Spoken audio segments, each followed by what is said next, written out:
In this lesson, we are going to be applying our knowledge of the four quadrants of a coordinate plane and the definition of a reflection so we can name points of reflection without having to graph them first. So we'll know we got it when we scored 100% on the C for U 7A. So looking at this, we're first going to define what a reflection is. So a reflection is defined as a transformation where a figure is a mirror image. So you can see the seal here looking into the mirror, and then reflected there is the seal in the mirror. And that image is a flipped image. So sometimes a reflection is described as the image flipped. So we have some examples of some reflections. A picture here of some flamingos standing in the water. And if you look, they have their reflection. Their mirror image is sitting here in the water. So it's flipped. It's like they flipped them over and dunked them under the water there. You have that reflected image of all those flamingos. Here we have a flower here, and what you see is the mirror image or the flipped image over here. And then in this picture we have a couple of options for looking at the mirror image. We can look and say that the left side of the picture is a mirror image of the right side if we fold it in half, or we could say fold it in half on this horizontal, and you would see that these 2 points would hit these 2 points. It's a reflection this way. All right, so the examples above here, we're going to draw what we call a line of reflection. Where is that mirror line for each image? And I kind of gave you a hint here that the water is acting as the mirror. So that's where our mirror line is going to be. So we're going to draw a mirror line across that water. So I'm just going to use, hopefully the blue shows up pretty good. So right here is where we would fold this picture over, and our flamingos would land right on top of each other here, right in line with each other. All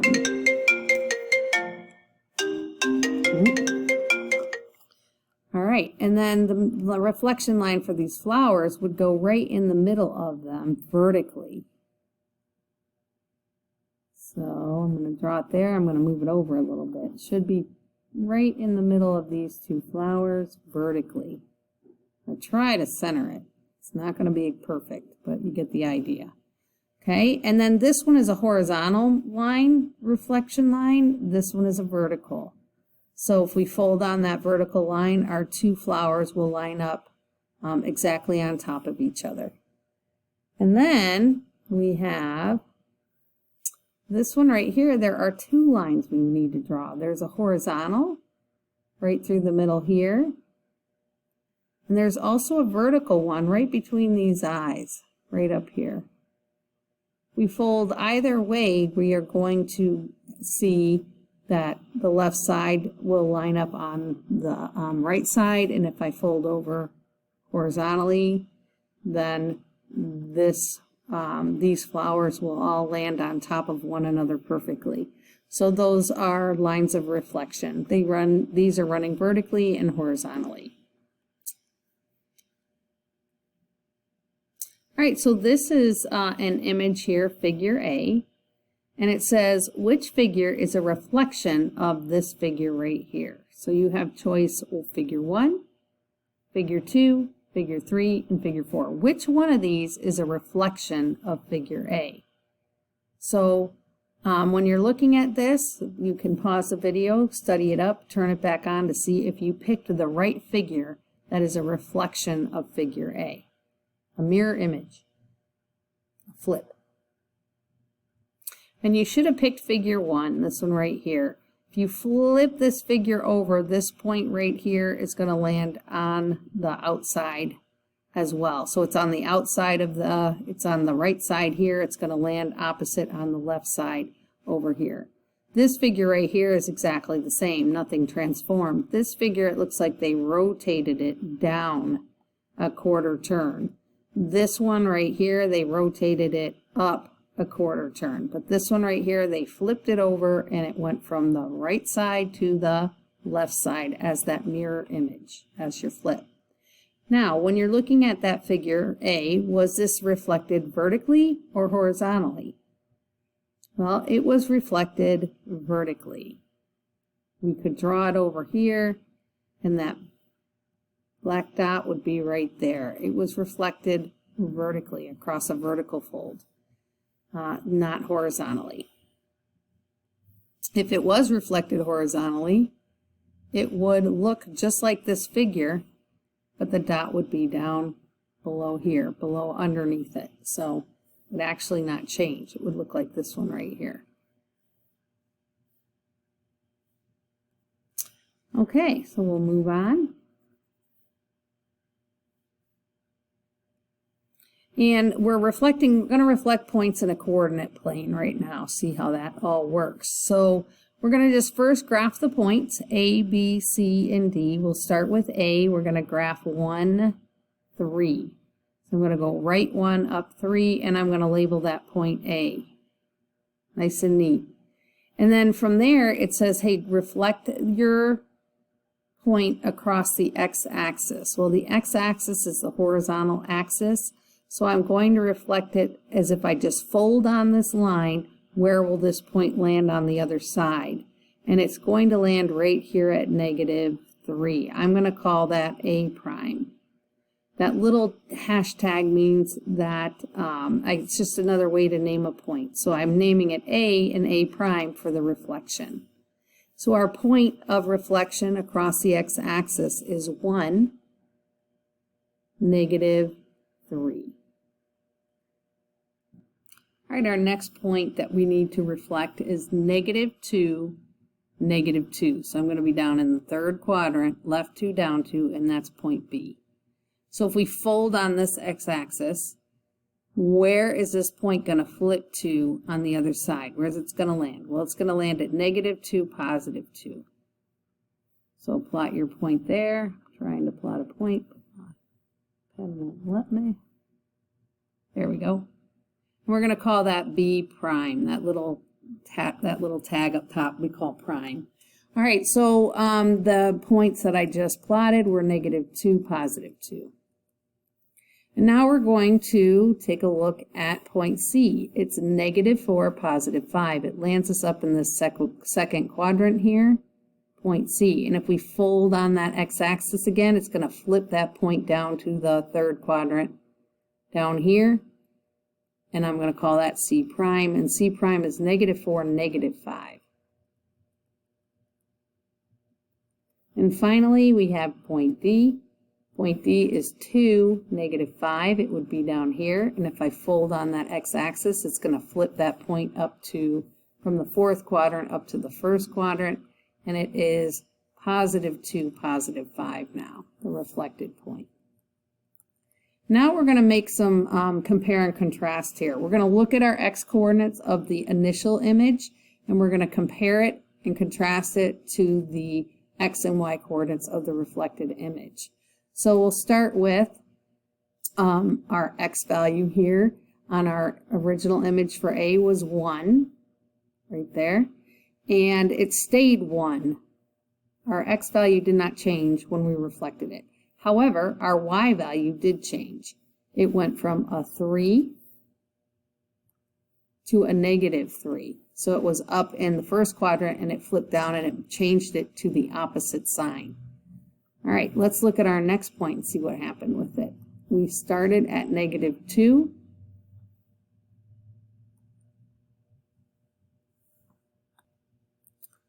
And our point remained, the x value anyway, remained at -2. So we are looking at B. It's here, and it remained at -2 right up there. So it stayed. All right, now our y values. Our y value was at -2 to start, and then it went from -2 to start. It moved up to +2 here. So it went from a negative to a positive. The sign just changed on it when we reflected it over that x-axis. The x didn't change, the y did though.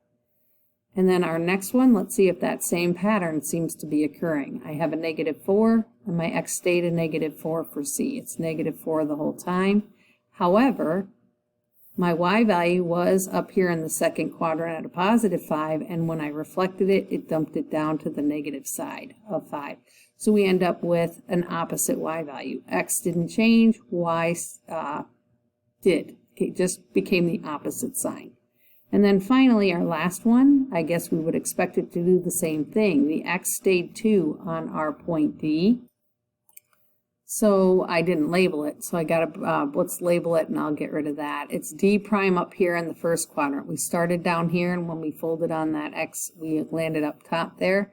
So let's just make sure we have that labeled accurately. And then let's analyze again. Our X stayed 2. It's right here. It didn't change for both of these ordered pairs, but our Y turned from a -5 to the same number, but it's a +5, the opposite sign. So we should notice that when you reflect over the x-axis, the x coordinates stay the same.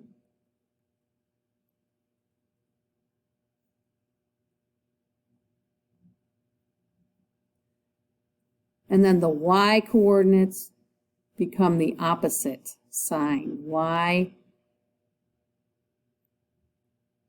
becomes the opposite. So just a quick summary there of what's happening. And remember, this is when we are reflecting over the x-axis. So I'm just going to kind of circle that and put reflect over x-axis. That's just a behavior you want to know. It's going to save you a lot of time and energy where you don't actually have to graph to know what the coordinates are going to turn out to be. Okay, we're going to now try to reflect points across the y-axis. So we're going to start with point A, 1, 3, same as what we just had, and I'm here. My y-axis is right there, and I'm going to fold across this axis. So if I fold on that line, where is this point going to land? It's going to go across this way now. It's going to land right there. So this is A, and this is A prime. And it's going to flip over that y-axis. And now we went from a 1, 3 to a -1, 3. Let's do point B. -2, -2. That's down in the third quadrant, point B. We're going to fold vertically this time. Our mirror image is going vertical. So we're going to fold over that vertical line, and it's going to land from the third quadrant. It'll flip it over into the fourth quadrant, and that will be your B prime. And if you read those coordinates, it's 2, -2. And then we'll do 4, -4, 5, point C. -4, +5. We're up in that second quadrant. And then if we fold vertically, we're going to land in the first quadrant. At +4, it's going to flip over this, +4, +5, that's C prime.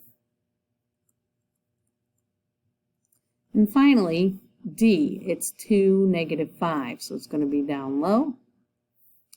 2, -5. And if I fold vertically, it's going to land over here at -2, +5. It's going to mirror image across the y-axis. And just like we did with the x-axis reflection, let's compare and contrast the y-axis reflection. What can we say about it? Probably could predict based on the x, but let's take a peek.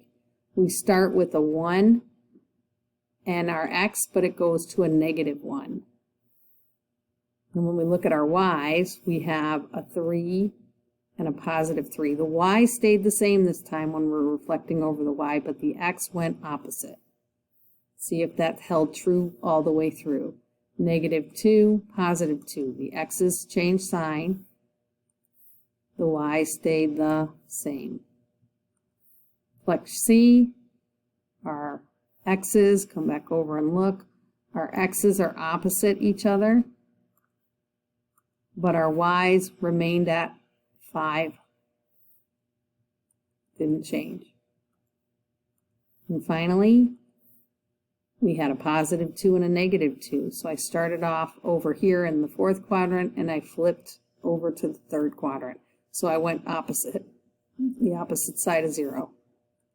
And then I had negative 5 and, oops, I forgot my negative on that one. You probably caught that. And I'm at negative 5 again. My y did not change.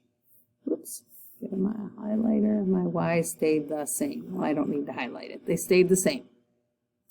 So now we're just going to make a statement, quick summary, to say that when we reflect across the x-axis, your x becomes opposite. It's the same value, but it becomes negative or positive. It becomes the opposite. And your y's stay the same. So it's a pattern for reflections across the x and then the y-axis. Now we're going to write that summary we just came up with on the last example there in math notation. So if you have a reflection across the x-axis, the original coordinate is xy. The reflected coordinate is going to be x. Whatever x was, it's going to stay the same, but it's going to be the opposite of whatever y is. So a quick example, if I'm reflecting the point 6, negative 2, then my new point is stays 6, but it becomes positive 2. You can just make that leap. You don't have to graph it to see it. It's nice to see it, but you don't have to graph it to see it. You keep the x the same when you reflect across the x-axis, and you take the opposite of your y value. Just like if it was negative 6, positive 5. Keep x the same, take the opposite of your y value, and that will be the point of reflection. Now the y-axis. What happens with that? Your x, you take the opposite of whatever your x value was, and you keep your y value the same. So if we have 12 and 2.7, or we'll just say 2. 12 and 2. Why am I going decimal? I don't know. And then we're going to take the opposite for the reflected point. It'd be negative 12, and y stays the same. So that's how that works. So let's see if you can apply that thinking without graphing. Just reflect over the x-axis in the first column, the 3 ordered pairs, and then reflect over the y-axis, the second column here, these 3 ordered pairs. Pause the video, and then when you're done reflecting all 3 points, turn the video back on to see if you named the points correctly. Okay, in the first column, your x's should have remained the same, negative 12, 4, negative 10. Your y values should be the opposite of what they are in the regular original ordered pair, negative 13, positive 9, positive 8. When you reflected over the y-axis, your x values should have changed signs, 12, negative 4, positive 10. Your y values should have stayed the same. Whoops, got a mistake. I changed my y value, you guys. It should stay the same. 13, negative 9, negative 8. Always good to double check yourself. See how I caught that? Yeah, double checking is good. Yeah, so that's it. If you can remember the pattern there, it makes this very easy to reflect points and name points of reflection without actually having to graph anything. Saves some time. And that's it. Good luck on your assignment.